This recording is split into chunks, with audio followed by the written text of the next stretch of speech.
Hi everybody. Welcome to Art Talk Tuesday. My name is Jackie G and I'm with Gwartzman's Art Supplies here in Toronto. For those of you that are tuning in from anywhere, all over the world actually, thanks for tuning in, and it's so great to see all of you. I'm going to wave and say hello to everyone because I may forget, and I'm sure we'll try and do it during our chat. So this is a little bit different for us. We don't always have an evening program, but because of the time difference, it's 6 p.m. here in Toronto, and I believe it's morning in Australia. We thought this would be the best way to, get to chat with some of our Australian friends and suppliers. I wanted to just remind you that we do have an Instagram contest going on until May the 2nd. And because of our chat and that we are so excited to have Etchr products in our company now, that we have a giveaway. So if you go to Instagram, you can, go after the prize, and I wish you all luck. I believe it is open right now to Canadian residents, so I wish anyone in Canada good luck for this one. We will try and open something else up to our American and international viewers in the future, but for this contest, because of the size of the gift, we are giving it to our Canadian our Canadian fans. So I want to thank you again. And if you have any questions, type them in. We'll do our best to answer them during the chat. I've sent Simon a lot of questions, which I think will cover some of the topics that you might have. But if not, please just type them in and we'll do our best to answer them during the chat. I've got a lot to ask Simon and a lot to talk about. And so I think Simon is ready to join, and so let's see.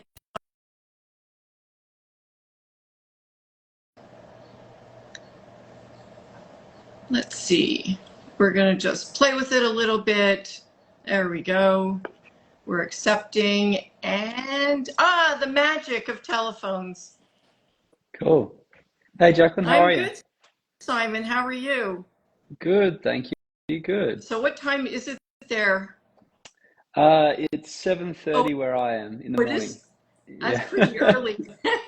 I'm getting used to it. I think I had a 6 a.m. this week, and that's what happens when you live on this side of the world. Yeah, well, thank you very much for joining us. I really do appreciate it. I know we've been chatting for a little while and making plans for this chat. So thanks very much. Cool. We may have some questions during our talk, but we'll see what comes in, and we'll do our best to read them to you and get them answered. So, I did send you some questions, and I get nervous when I tell you I don't get nervous, but I do get nervous because I want to have a really nice discussion with you. And so I want everyone to know about how great Etchr is. I know I've seen your products for a long time at Paper World, and we finally have brought them in to our company. So tell us, how did Etchr get started? How did Etchr get started? That's a really good question. I guess you could also say, when did Etchr actually get started? So my business partner Jan and I were introduced to Darren, who created our carry range. And Darren had already launched a product on Kickstarter, which was called the Nomad Art Satchel. It was essentially like our Etchr slate now, and that was way back in 2014, and it had been a huge success. The project got funded. He sent the products out to a bunch of people that had backed the project, and he had a real creative community behind him. And when we were introduced to Darren, the mutual friend sort of said, "Hey, look, Darren's an artist and designer. He's got this really cool product that he's already created, but now he actually wants to maybe make more products and potentially even start a company." So we said, okay, well, we can support Darren, and we came on board and helped out with everything outside of the design process. And that was back in 2017. And then, after working on new designs for sort of 6 months. We eventually released the Etchr Art Satchel and Etchr Field Case in a Kickstarter. And we raised just over 300,000 US dollars in that Kickstarter. Wow. And we had, I think it was 1,800 backers. So we really owe it to that creative community once again to getting us started. So that was really I guess the spark that started Etchr. It's probably one of the first products that I saw then at Paper World going back. It's got to be 2016 when you first started. Exactly. Yeah, I think we went to Creative World in maybe 2018 was Okay. the first year. We initially just sold online, um, and we weren't really sure, what the market was for the product. We just knew that we wanted to make it. In fact, we spent 6 months, developing a product and kind of marketing it and sending out emails and, sending sample products to different artists to get feedback. But we had no idea what the reception would be until we actually pushed the button and launched. So, yeah. That's amazing. So you said that you work with, do you work with designers then to create all your new products? Ah, Yeah, so most of our products we do work with designers. Darren created our entire carry range. He has a love for soft goods and bags, and he really dove into that. Despite being an artist, he kind of, loves that kind of process of designing products as well. Um, and then our sketchbooks were designed by Erwin Lian, who's a Singaporean artist and teacher.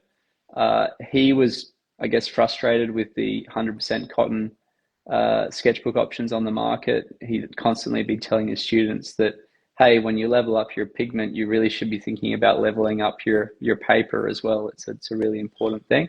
And so he said, look, I'm just going to create my own sketchbook. Um, and it was very much the same process as with Darren. We met Erwin. He'd already had a little bit of success with a first product, and we said, let's make this a little bit bigger and expand the range. And yeah, I mean, Erwin's been fantastic. I think he's one of the big reasons why there's so many 100% cotton sketchbooks out there today. Um, and then Stephanie Law designed our palette range, our mini palettes, which are, I guess, crowd favorites. yeah, I have questions about it, but I'll just show everyone because they're so beautifully packed. I did bring up a couple of, products that I know everyone loves, just so I could, show them. You don't have to worry about that. And there's one of them right there. I love the way that you've got the piece of like felt, like when you're packing china, so it goes Yeah, between it. It's really yeah. beautifully done, really safe packaging, which is exceptional. And so how many designers do you work with? Is it just a few, or is it open? Yeah, so it's those three and Anya. Anya actually works within our company all the time, but she helped us develop a range of, I guess, like premium student grade products, like our brush sets, our paint sets, and things like that. So she kind of came at it from the angle of she'd been working in art education for a long time and wanted to create a bunch of products that would help people just get started, or if they said, look, I want to really dive into gouache, what brushes do I Yeah. need? So we work with Anya as well, and we're always open to working with more product designers. We're always looking for new products, new ideas. It's Yeah, it's hard to find them. I mean, you need to ideally you find an artist that has created a wonderful product, and they've actually gone through, like, fulfilled through on their promise of creating it and delivering it to customers, because then that, like, it's not just an idea, they've actually created something and delivered it already, and then you can just pour a bit of fuel on the fire and really get behind what they're doing. That's amazing. So are all the designers from Australia, or are they from all over the world? All over the world. In fact, our company is all over the world as well. I think so. Stephanie's in Oakland, in California. Erwin's in Singapore. Darren's in Melbourne, in Australia. and onions in Portugal. So it's kind of, I mean, our team calls are at all hours, as you can imagine. I can, but you know what? These days, well, as I say, with the phones, we can talk to people all over the world at different times, which is really quite amazing. Have you, Exactly. It's when you have to get up early in the morning to call the US and then you stay up late to talk to people in the UK. well, We really should be in a different time zone, I think. well, you'll have to figure out which country is the best for everyone to, work to or live in. Um, Yeah. so I did have some questions about specifically some of the products, and you mentioned that you had Stephanie who created the palettes. So what inspired her to create such a small palette? So Stephanie, if anyone's seen Stephanie's art, I think her Instagram handle is at Steph Law, Stephlaw. I think that's it. Okay. She's got a very whimsical style. It's there's lots of kind of I think she uses gold leaf and things like that. And so she does a lot of miniature painting as well. So she wanted to take, all of her paints with her wherever she was. So she designed the 37 well mini palette, Hmm. which for some people is just too small. Like you Yeah. end up putting a couple of paints in different sorry, the same paint in a couple of different wells Right. if you're not really into that small scale of painting. Um, and you're sort of stirring the well and with a toothpick or something. I mean that's really built for that sort of artist. Yes. Um, and so she created that for herself, and then she expanded that, and that's the 37. And then she expanded out to the 19 well because I think people also wanted a little bit more space. Um, I happen to so have one of those too. oh, excellent. Yeah, so they're both really popular. I'd say the 19 well probably just outsells the 37 at the moment. So again, I'll show the way it's packaged with that lovely felt on it, and then I'll just remove that so everyone can see. So that's the 19 well. Really, really nice. So is the 19 still the most popular one? Certainly, yeah. And I think our mini palettes, yeah, they just do really well. I mean, they're very visually appealing. The retailers seem to like them as well, Yeah, and the packaging. So, it's great. Very yeah. convenient. So and then I mean, I see it on Instagram. I see artists that use the product, and so I had to ask you, where did they go? Yeah, they're right in front of me. So everybody writes and talks about the perfect sketchbook. So tell me the story behind the perfect sketchbook and how did it get to be perfect? Yeah, so this comes back to Erwin, who was the designer of our entire sketchbook range. So as I said, he's a teacher in Singapore, an art teacher in Singapore, and he was just frustrated with the lack of 100% cotton options on the market. He sort of said to me the other day, I don't understand why people, they might, spend a lot of money on 100% cotton paper when it's just loose leaf, but they won't invest in that sort of paper in a sketchbook. But they wouldn't give away a sketchbook, but they would give away loose leaf kind of single pieces. So the sketchbooks are really something that people treasure, and things that something that they want to hand down to their family potentially. So he sort of said, look, I want to create something that is the perfect sketchbook, 100% cotton paper that's acid free, so it won't sort of yellow over time, hand torn decal edges, Fabriano watermarks or whatever brand of paper we're using, and just like lay flat binding so that you can paint across the fold. All of these tiny details, he just wanted to make sure that were covered. And the reason, well, he suspects the reason why there wasn't something that kind of covered all those bases was that it's just not very economical to do. I mean, if you talk to a normal brand, they're probably going to say, well, what is there, can we afford to do that? Is there demand for that? It seems niche. And that's, I guess, like all of our products, like they all seem kind of niche, Mm-hmm. and they all, perhaps people would say, well, is there a big market for that? But there is. I mean, we have artists all around the world that are interested in these sorts of things, and they're just underserved. So Erwin pushed ahead and created his perfect sketchbook. And yeah, I mean, it's fantastic. I mean, working with artists as designers, you were always having the conversation of, oh, do we really need to do that level of kind of detail? And they go, yeah, of course we do. And okay, let's do it. And that always ends up being the right decision. So yeah, that's the story of Erwin. Yeah, sometimes you just gotta, you have to take a chance on something like that. It's true. A lot of suppliers would look at it and say, like, why? And you know what? I guess that's what makes it perfect, because you've done all the things that nobody else wanted to do. Exactly. Right? So it is a Exactly. more expensive book, but that's what you're paying for. You're paying for that specialty fabric and paper and the covering and all the details that you put into it.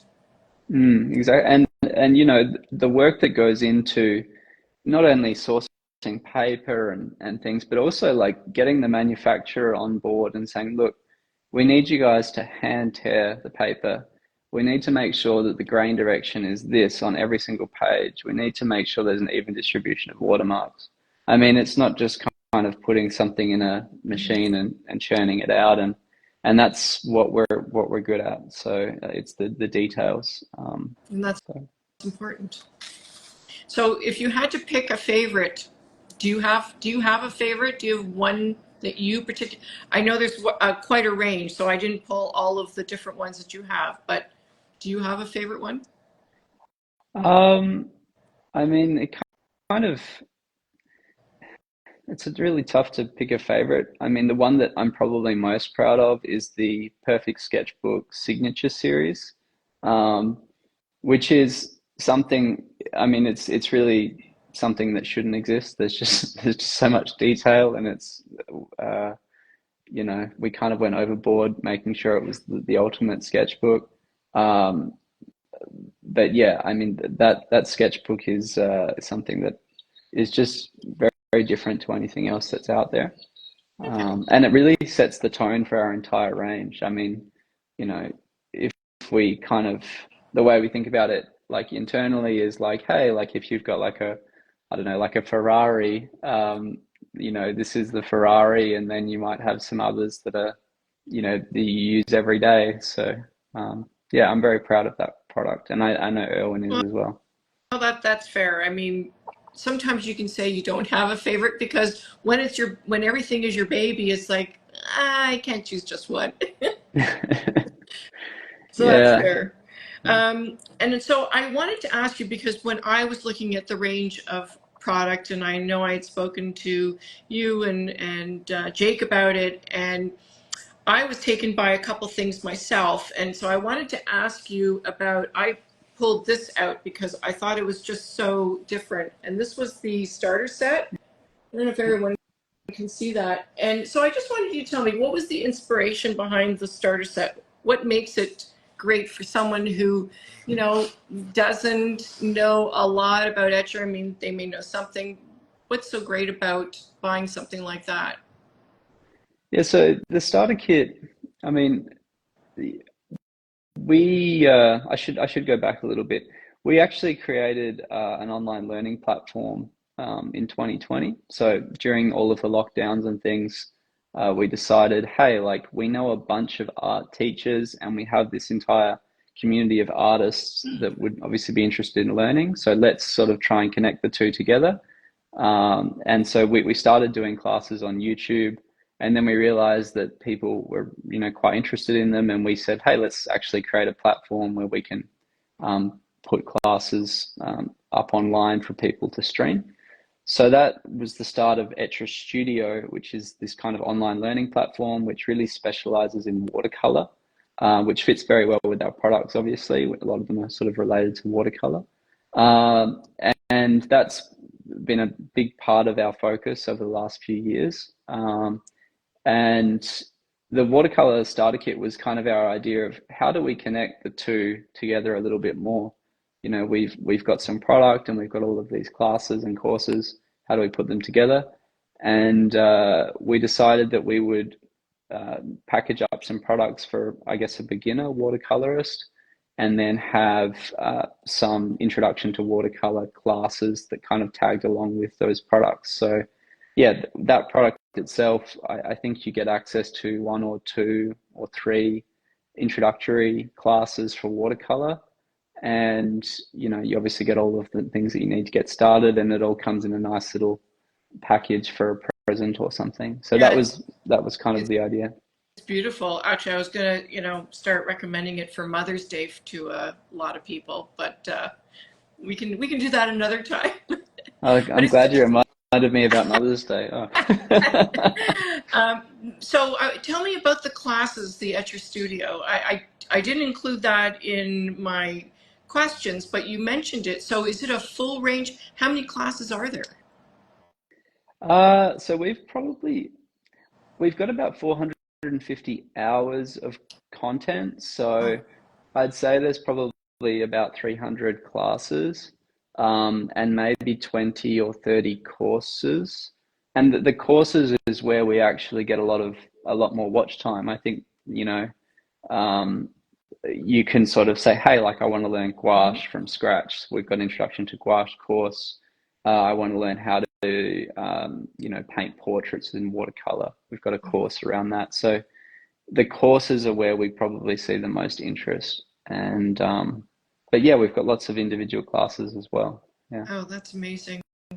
Um, so you also, I'd read online that you've got some mindfulness classes.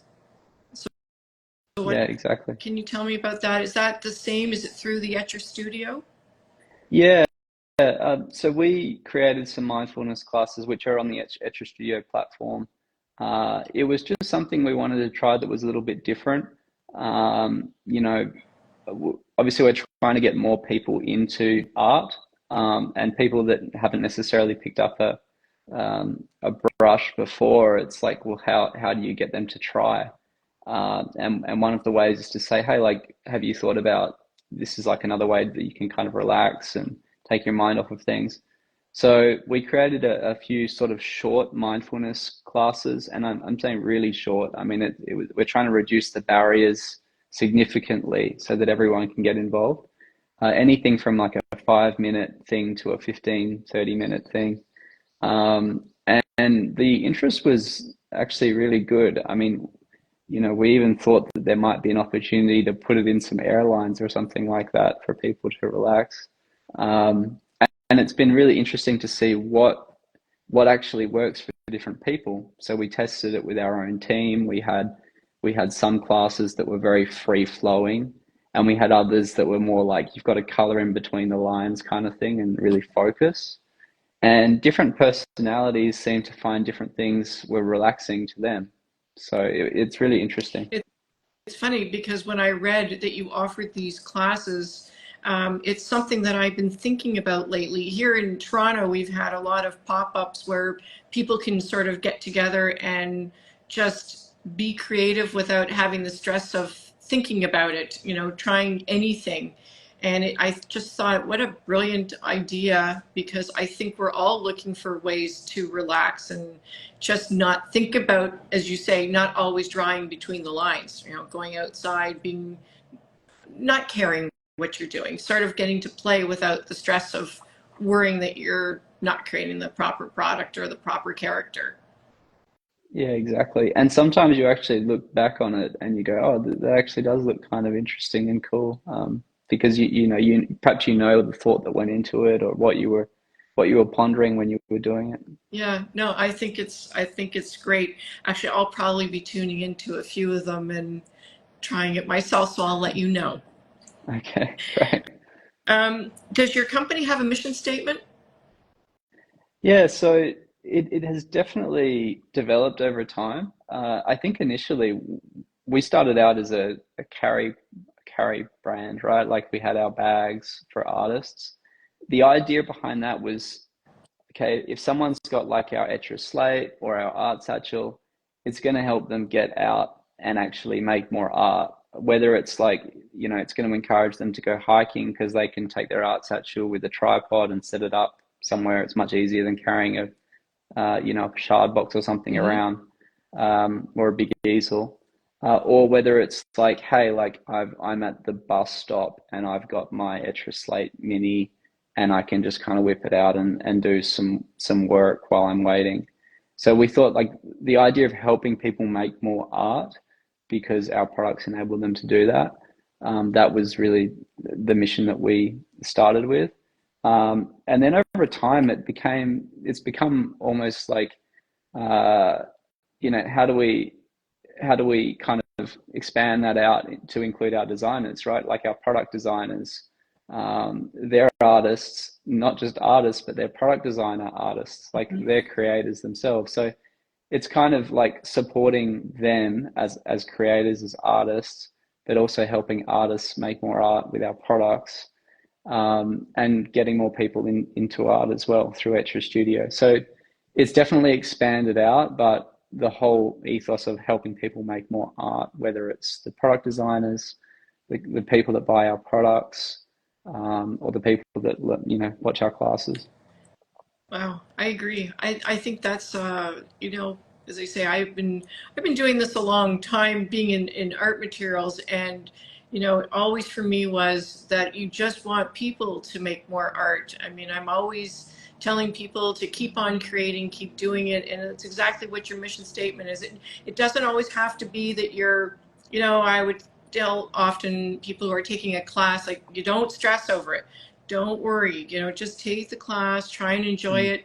Don't listen to everybody who's trying to be critical. Just really get out there and play and do it. You'll find your niche and you'll start to enjoy it a lot more. I think it's a great ethic to have in your company. Yeah, and I agree. And I think a lot of non-artists find it quite intimidating to pick up a brush, and that's where it's like we don't want to be too kind of exclusive our brand. We want to try and like get people in that perhaps have never tried before, which was where we kind of went with some of those mindfulness classes and things. So we're not trying to just be the brand that's very kind of exclusive Yeah. as well. Although, yeah. Uh, that's great. Are there any new projects? Any hints of something new that's on the horizon? Yeah, definitely. I don't know. We actually haven't announced this, but I may as well mention it. So Stephanie's working on a new palette, um, which will be very much a similar format, but catering to people that use half pans. So, the ones that you've got there are for, pouring paint in out of tubes, but these ones will be for half pans. And I just saw the designs the other day, and it's really cool. It's very exciting. Hopefully, we can release that later this year. Um, we're also about to release the Etchr Nano Satchel. So basically, you've got the art satchel, which is the bigger Yep. bag, the backpack, the Slate Mini, and now we're going to have this Nano Satchel. Um, yeah, it's a little bit bigger than that, but it's small, and it's basically a very streamlined version of the Slate Mini. So it's got very similar functionality, although not all the same functionality, but it's at a more affordable price point, and it's just much easier to carry. And yeah, once again, we're just trying to open it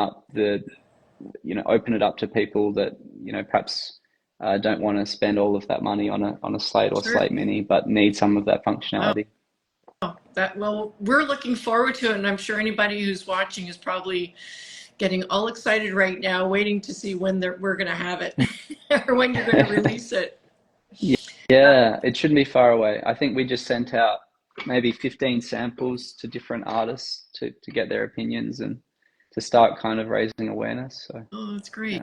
great. Well, I look forward to seeing them. Um, and of course, being all the questions that I had for you, and I'm just going to borrow actually from the kit that we have here.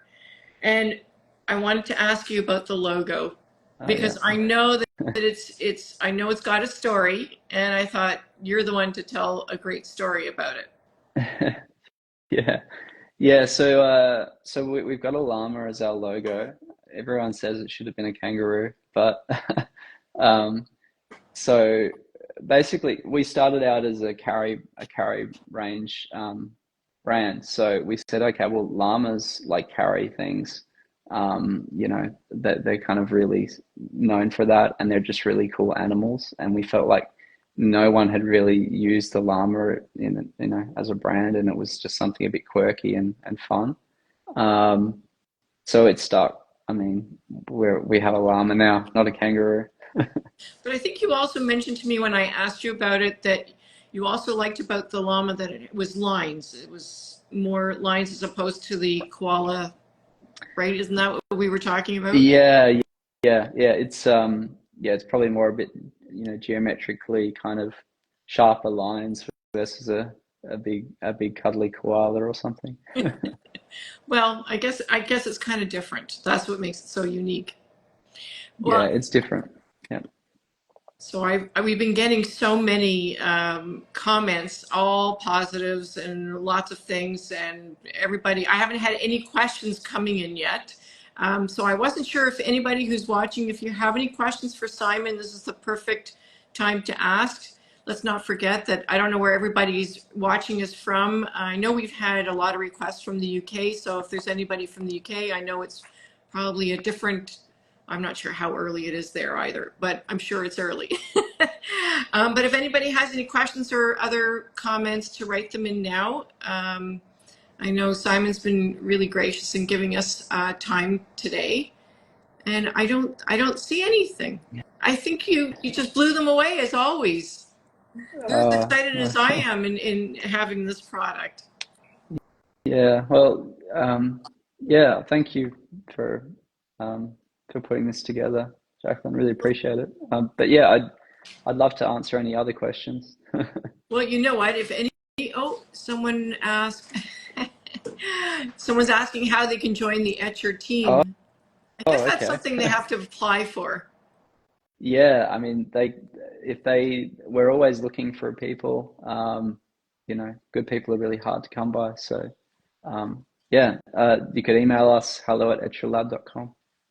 There you go. Well, if anybody sends in any questions, we can always ask them afterward or get to you afterward, and then we can always post them at some other time. So I just wanted to before we sign off, remind everyone we have a great Instagram contest going with Etchr product because we are so excited that we have Etchr. If you go to the Gwartzmans on Instagram, and it's open until May the 2nd.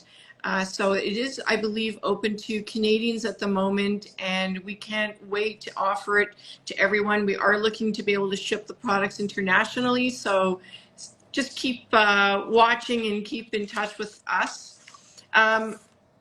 Simon, thank you so much. Simon Frisby from Etchr has been joining us, and this is really a treat. I'm so glad you got up so early in the morning to be with us, and I look forward to doing the reciprocal where it's evening for you and very early morning for me. Okay, sounds good. That's good. Well, I'm Jackie G. I'm with Gwartzmans Art Supplies in Toronto. Thank you for joining in for an evening dinner and learning and joining us with Simon Frisby from Etchr. I look forward to connecting with all of you again. I hope you have a great morning or a great day, great evening, and I look forward to chatting again. Simon, we'll talk soon. No worries. Thanks, Jacqueline. All See you right. later. Bye-bye. Bye.